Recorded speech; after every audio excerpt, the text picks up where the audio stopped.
ازاي قدر احمد عفيفي يغرز في الوسط الرياضي المصري كله كراهيه الاخر. فيديو محمد ابو تريكه، اللي مش فاكر يفتكر الفيديو اللي قال فيه للزملكاويه اشادتكم باخلاق محمد ابو تريكه واشادتكم بمستواه الاخلاقي والفني. ده معناه ان انتوا بتبنوا عدو جديد، لانه هيروح يمسك اتحاد الكوره ولا يمسك منصب في الرياضه المصريه، وكمان هيظلم الزمالك. ده انت مش بس قلت لهم ما تشهدوش بالحق، ده انت قلت لهم ما تشهدوش بالحق لان الحق ده هو باطل اصلا.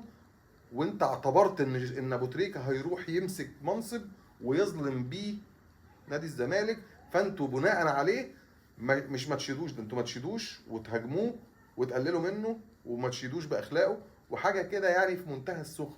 وما شاء الله بقى دايدا الزملكاويه، والحمد لله الاهلاويه خدوا منه وبداوا يشتغلوا عليه.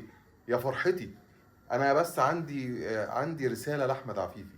انت على المستوى الاخلاقي وعلى مستوى التحليل الكروي انت متميز لغايه لما بتيجي لناحيه الزمالك، بعد كده بتفقد موضوعيتك. كل ده ما عنديش مشكله فيه، الا اني عندي مشكله في حاجه واحده بس انت لازم تاخد بالك منها.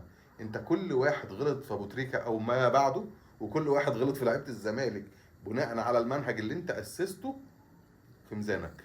فانا اتمنى انك تراجع نفسك وتطلع تحاول تصلح الغلط اللي انت اسست له. السلام عليكم.